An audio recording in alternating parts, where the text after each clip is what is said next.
Hey guys, welcome back to the Chris Kukoc audio experience. I'm your host, Chris Kukoc from Morella Page Signature, and today we've got a special treat. I've got Gareth Cahill from Dominion Lending. How you doing, Gareth? Good, Chris. Good. Awesome pronunciation of the Cahill. Well done. Impressed. Thank you very much. I practiced that for a little while. Good.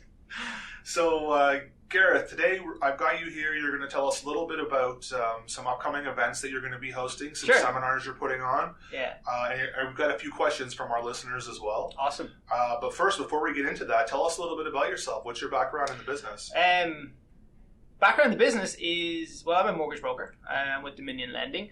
My background and how I got into this industry, I suppose, I've always had a love for doing mortgages. And I suppose finance in general. So my background is more corporate. I was in the banking world for a long time. I worked with CIBC. I suppose I started in an entry-level position with them and quickly crawled up the corporate ladder, essentially by bouncing between the different institutions. I worked for Scotiabank for a bit. I worked for Duca Credit Union.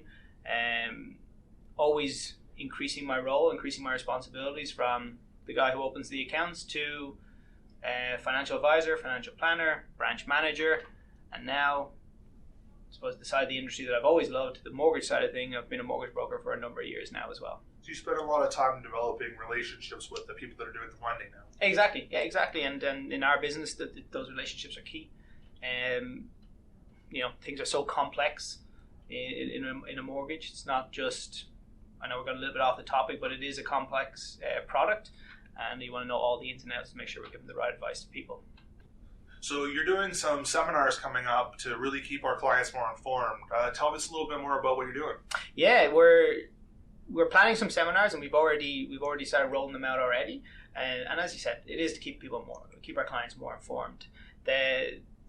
We find that the average Canadian, when it comes to the questions that they ask about their own mortgage, they only ask 3 questions: who's my lender? What's my rate? And what's my payment? There is a lot more in a mortgage contract besides those 3 questions, and we want to make sure our clients are well informed when it comes to, managing a large debt on their home. So you want to make sure our clients are knowing all the ins and outs. My apologies. Go ahead, Chris. I was going to say, most often the biggest purchase they're ever going to make in their whole life. 100%. It could be the first of many of those big purchases if they do start increasing on their own real estate portfolios.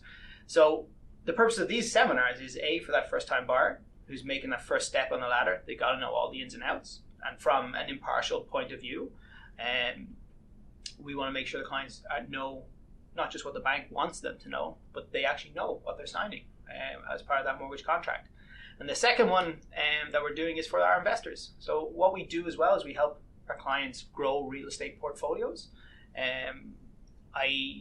As I mentioned on the intro, I have a financial planning background, so it's more using that financial planning background to basically help our clients, solve those questions that might keep them up at night. I want to get rid of my mortgage as quick as possible, and let's get it paid off. Or how am I going to put my kids through university? How am I going to pay for that education? Because we all know university is expensive.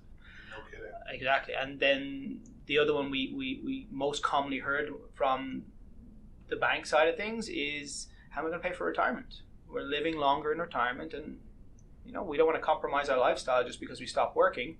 And we can take some measures now, and we can make sure we're going to be comfortable when that time comes. And those seminars are geared towards answering those questions. Sounds like there's going to be a lot of good information there. It's been extremely well received, and the most recent one we did on just last week, the room was full. It was actually spilling out into the hallways. I saw people standing in the hallway. Exactly. So it was a fantastic event. The feedback was phenomenal, and we've already started putting action plans in place for our attendees. Great. Because we like to think of it as a bit of an eye opener as to what's to come and what we can do now to address that. That's exciting. Yeah, looking forward to it. Let's talk about the first-time homebuyer seminar first. Love to, yeah. So I know as a realtor, one of the first things that I tell a first-time homebuyer when they come to me is get a mortgage broker on your team now. Do it early. Don't wait till later. Exactly. So after we pass them off to you, what are the first steps you're taking? Well, basically, the first step is to find out about the client, about the buyer, and what's important to them, what are they hoping to achieve. We want to, whether they're looking to buy a condo or a house, we want to look at their present financial situation and see what steps they need to take. Maybe they need to kind of rejig their finances a little bit to be prepared, or maybe they're in the perfect position now. We want to make sure our clients, especially when you hand them off to us, Chris, that they're well informed. And there's a lot in a mortgage contract, a lot more than our clients are led to believe. We want to make sure they know all the ins and outs of that contract. But I suppose the first thing we do is we get them pre-qualified. We want to get them, actually not even pre-qualified, we want to get them pre-approved.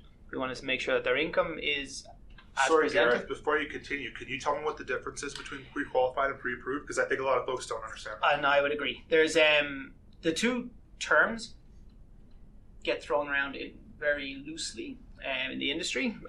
Pre-qualified essentially is just, here's my details, here's my numbers, goes into a spreadsheet. Straight away you find out how much you're going to get. Now, more often than not, that spreadsheet that's all it is. That's as far as it's gotten. It hasn't hit an underwriter, a credit check hasn't been done, and income hasn't been verified. So unless you're actually handing over documents to somebody, and by documents I just mean like your income details, so that an underwriter can examine them and determine exactly what your income is for qualifying purposes, that's where we get more towards a pre-approval, a proper pre-approval, i.e. an underwriter has reviewed your documents, they've had a look at your credit, and they've determined that this is the amount of money that they are going to lend you.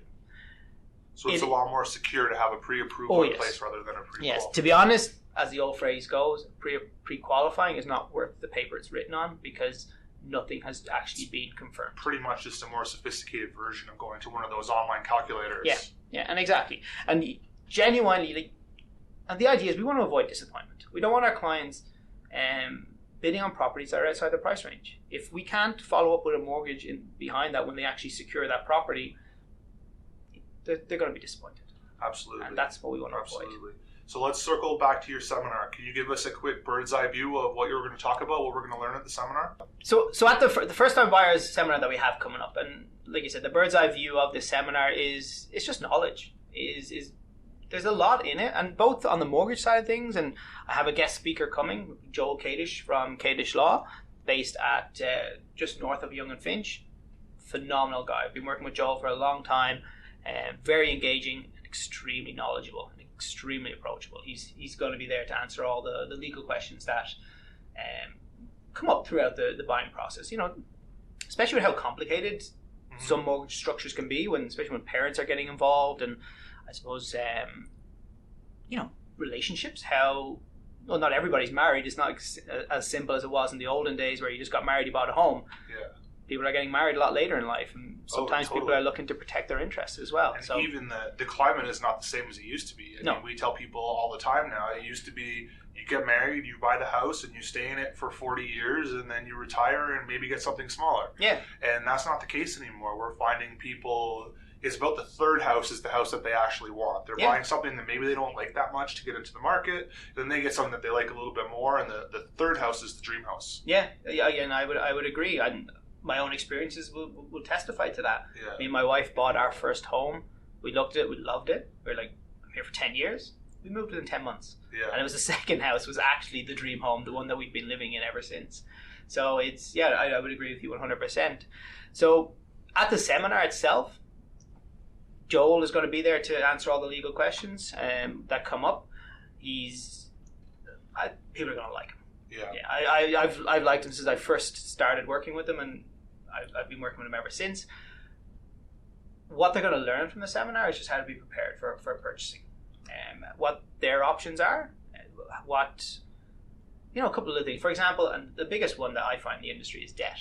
Is we all come with debt of some sort, whether it's credit card debt, student loans, even a car lease is very impactful on us getting approved for a mortgage. So the information we're going to be supplying to our clients, and hopefully the takeaways they're going to take from it is what they either need to do with their debt to be in a position to buy, or how to manage that debt so they can get essentially their maximum mortgage money. That's a bit of a mouthful to say. A little bit of strategy component. Exactly, and and that's the idea. Everyone's situation is different. This is a more overview, broad ins and outs of what they need to know, and then we will tailor then a solution for each individual person so that they can get that dream home. So there'll be an opportunity to talk to you one-on-one after the session. Of course. And if people don't want, if the attendees don't want to hang around straight away, We'll certainly follow up with them. Lines of communication are always open. Our doors are always open. We're here for our clients. That's great. So if you could give me one tip for the average first-time home buyer for our listeners today, what would it be? One tip for the average, know your options. Make sure the biggest one we find is that when a client or when a first-time buyer goes in and looks at their options, they ask about the rate. Right. Rate is hugely important and not to be discounted, but know what you're giving up to get that rate. So if a rate is really, really low and it may seem like it's too good to be true, most of the time it is. There is some clauses in the background that you might notice up front, but if a life event happens down the line, you could be faced with some expensive clauses because they dangle that rate carrot in front of you basically, and you accepted it. So the best rate is not necessarily the best mortgage. Exactly. So when we tailor a mortgage solution for somebody, it's tailored to them, their needs, and their goals. Whether it's a starter home, whether they're going to be in there for only a couple of years, or whether they're going to be in there for the rest of their lives. We want to make sure that the solution that we're giving a client suits their needs with regard to rate, potential future life events, movements. Sometimes you just got to keep these in the background. You don't know if it's going to happen until it actually happens. Yes, sometimes you want to just be prepared. You never know what's going to happen. Exactly, and that's I can speak to that from experience as well. So it was a bit of a long-winded answer to that. What's the biggest one takeaway? It's just know what you're signing. A mortgage contract is a contract between you and the lender. Know all your options and know all the clauses that are in that contract. Don't just be blinded by that it's the lowest rate. Awesome. That's great advice. So Gareth, let's talk about the investor seminar now. Can you tell me a little bit about that one? Yeah, definitely. Mainly how we help clients, I suppose, is we help them grow their portfolios. We're helping them create wealth. We do that through real estate. The investor's portfolio is one that's very close to my heart because financial planning has always been a part of the industry I've loved. We're here to help. You've been doing that for a long time. Yeah, many years, and we're here to help clients, and we want them to achieve their goals. The one challenge we found in the industry is that, like when I took my financial planning courses, there's no section in the books that talk about real estate investment and how you can actually achieve your goals through investing in real estate. And all the wealth I've created in my life, and even the clients I used to serve within the bank, when we look at how they have created their own net worth, there was real estate involved in more often than not. I think most of the wealthy, I'm talking Rockefeller wealthy families, are people that have created money through real estate. 100%, and I would agree. And even when we see clients with large deposits sitting in their accounts, and as it comes up in conversation, how did you accumulate your wealth? How did you accumulate so much savings? And congratulations. It either may have come from some inheritance or even a property that has been sold. Very often, very rare to be honest, it has come from us working hard, putting our 10% of our paycheck aside each month. We got to do a little bit more. Yeah, I mean, that's just the first step, right? Exactly. You still got to work hard and put 10% away, but when that 10% accumulates into enough for a deposit, for me personally, I think you need to leverage that into something that's going to work harder for you. Oh, 100%, definitely. Yeah. The message is not don't save. Yeah. Saving is extremely important. We got to be saving as much as possible. Yeah. It's what we do with that savings once we've accumulated it. We want to look at some sort of investment that's going to help us reach our financial goals in the future, whether it's in the short term or the long term. How we help our clients is we help them grow those portfolios of real estate to meet those financial goals that they need to possibly different assets based on what your long-term or short-term goals are. Exactly. So everyone's different, and the one thing we learned from the banking world is when we're sitting down with a client and we're having that conversation, it's what's important to you. What are you looking to achieve? What keeps you up at night financially? So the seminar will basically address those concerns. The seminar that we're doing is going to circle back on those options and, maybe give you some ideas of stuff that you can do right now that'll help. Maybe some planning to get you to the next step. 100%. We call the seminar a brighter future because that's what we're trying to achieve. And can you give me one piece of advice, one tip for someone looking to create a brighter future through real estate? Maybe a blanket solution, or not a solution, but a blanket first step that could apply to the general large amount of people? Yes, because it's already happened. We sit on a tremendous amount of wealth in our properties. Like we bought our home, and how the property market has performed in the GTA. It's insane. It's not something someone needs to do going forward. It's something they probably have already done in the past. Buying that first property and paying on our mortgage, like making our monthly payments. It's already happened. We've already stored up that wealth through the growth of the property market and paying down our mortgage. So in short, get in the market. Get in the market, yeah. Don't sit in the sidelines. You have options. Yeah, I've got clients that have sat on the sidelines since 2014, 2015, 2016, and the market is just passing them by. Every time they get close, the goalpost moves again. Exactly. And we don't want to live with regrets. No, totally. It's super frustrating for these people. They're like, man, if only I had pulled the trigger back in 2014, that condo was worth double now. Exactly. I could have bought the house that I wanted. If you could travel back in time, and I know it's hypothetical, but if you could travel back 10 years... I would buy most of the city centre. Exactly. If you could go back 10 years and give a young Chris Koo coach some advice about what to do, knowing what you know now, I'm sure you'd have some very different... Yeah, it would be less beer and chicken wings and more real estate investments. Awesome. Yeah, 100% agree. Thanks for that tip, Gareth. That's really helpful. So when are these sessions again? The first time homebuyer session is... October 2nd. October 2nd? Wednesday evening. Wednesday evening. And what about the investment seminar? October 16th, again, Wednesday evening. Wednesday evening. And where are these being held? We're holding them at Royal Page Signature in Mississauga, 30 Eglinton Avenue West. I'd make the recommendation to book early, and the seats are filling up quickly. For October 2nd, I think we only have about 10 seats left. Okay. And for October 16th, it's still early days for October 16th and the investor seminar. Yeah. But you again, don't want to end up out in the hallway like some folks did last time. And that was the challenge last time, and I feel it was unfair to those clients who were in the hallway and found it difficult. Totally. So you capped it this time. And that's why we've capped it. Fair enough. So, folks, I'm going to put a link in the description. If you want to register, it'll take you to an event for Bright Page. It's absolutely free. All the information on where it is. What time are they starting, Gareth? We're going to have, I suppose, drinks and nibbles from 6:30 to 7, and then we're going to kick the actual seminar off at, say, 7 o'clock. Great. I hope we get to see a lot of people there. Yeah, I'd love to see you guys there. All right. So before we let you go, Gareth, I've got some questions that have come in from some listeners. Sure. We've got you. Is that okay? So quick fire round. Quick fire round. Are you ready? Good. Bring it on. First question. What does a mortgage broker actually do? It's hard to give a quick fire answer to that question, but it's a very valid question. Well, what do we actually do is we work on your behalf. Right. We're here to, as a mortgage broker or mortgage advisor, mortgage expert, the terms get thrown around, but we're here to basically hold that client's hand throughout the whole process, make sure they're well informed about all their buying options, and make sure they know the ins and outs of that mortgage contract. We're here to educate on the client on what they're actually getting, and it's not just a one and done. It's not just here's your mortgage, I'll see you later. Right. We're going to help the client manage a lot of the times a $500,000 debt. Right. You want to get that mortgage paid off as quick as possible. We're here to help them get that paid off as quick as possible. That's great.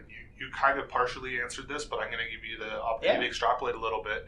What's the difference between me going to you or going into the bank branch? Again, I get this question all the time. Again, we're here to serve the client, make sure they know all their options, and it's tailoring that solution that's to the client's needs. I've been in this industry 20 years. I've processed over 900 mortgage files, and I know the ins and outs. I know what the industry offers. The main difference, and I can speak to this experience from my time as a branch manager, is that a lot of the time the person who's giving you advice at the branch is giving you the advice that the bank wants you to get. Right. The bank is, and I'm no way anti-bank. The banks are a huge supporter of our industry. We do a lot of our business with the banks.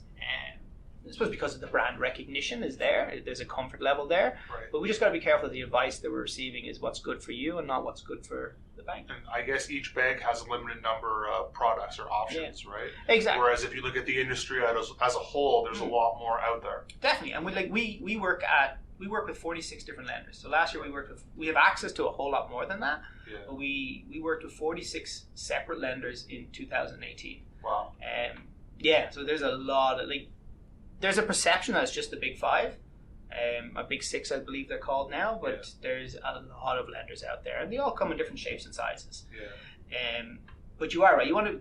The reason I mention that is we want to make sure that the options the clients are getting, the advice that the client is getting, is what's right for them. It's what's tailored towards their goals. Yeah, it makes a lot of sense. It sounds like it's really important. What advice? Sorry, to jump back in there, but what advice we give to a young couple starting off in their life versus what advice would an established retired couple would get could be different depending on what they want to achieve. Yeah. More often than not, the retired couple have lived in their home for 40 years. They're not going anywhere. Right. But more often than not, the young couple starting out, it could be their first step on the ladder. They could be growing their family. They might need larger premises. They might be in only their second job. There could be like 3 or 4 career shifts even before before they settle in that dream home. So I always use the example of life is flexible. You want to make sure you have those flexible options with your mortgage. Totally. I'm gonna bring you back to the rapid fire round here. Sorry, yeah. No, it's okay. We're gonna have the slowest rapid fire round in the history of podcasting. What is the difference between, say, one of those big 6 banks and a different bank, or what are the other options out there? Well, again, the difference is in the fine print. Right. It really is. The big banks, as they know, it's a brand. Right. They deserve that brand. They worked hard to build a brand up. There's a comfort level associated with that, and they're there. And if that's what's important to a client, then that's the solution that we're going to make the recommendation for. But what is the difference is that if we look a little bit outside the big 6, and they're all in the same tier, they're all fully regulated, they all have to answer to the same financial regulators. But when we look outside the big 6, there could be more value. Like, for example, if you look at the credit unions, some terrific rates out there with also some terrific options. The broker banks, what's called a monoline mortgage financing companies. Right. Lots of different options.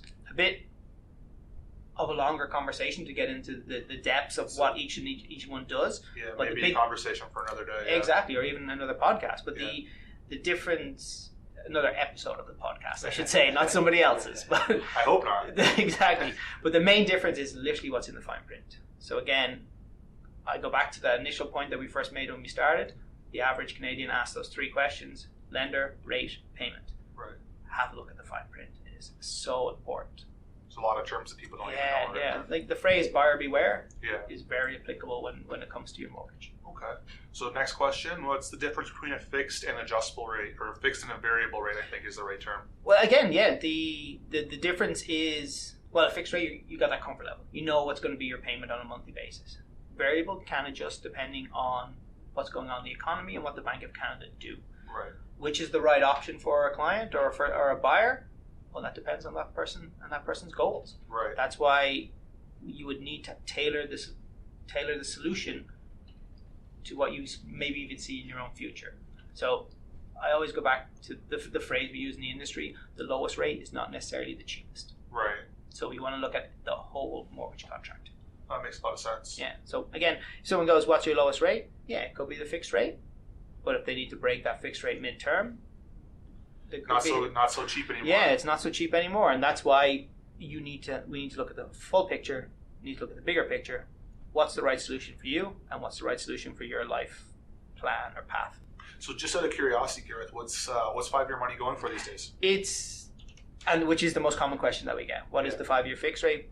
Again, that's the question we're trained to ask: is what is the 5-year fixed rate? The good news is the 5-year fixed rate is extremely low. We're talking 2.39. Wow. It's practically free money. It is practically free money. There's like saving accounts that are actually offering higher interest on your savings. You can get a mortgage and put the money into a savings account and come out ahead. So sorry, Gareth, I don't know if you're going to have a number on this or not.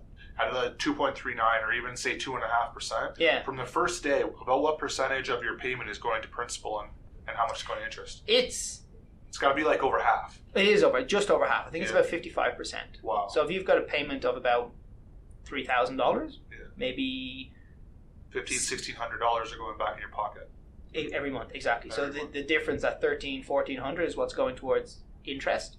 And if you think about it, like even as rent, like if you're renting at the moment and you're paying $2,000, if you've got a mortgage, you can think about it, you're renting that money from the bank. and that's essentially your rent payment. Totally. That rest is going back to you. It's a little bit cheaper than a regular rent payment in GTA these days. Exactly. Because that rent, every time you make that payment, that money is going back to you in stored equity in the property. Totally. And you're growing your wealth day by day. Growing equity all the time. Exactly.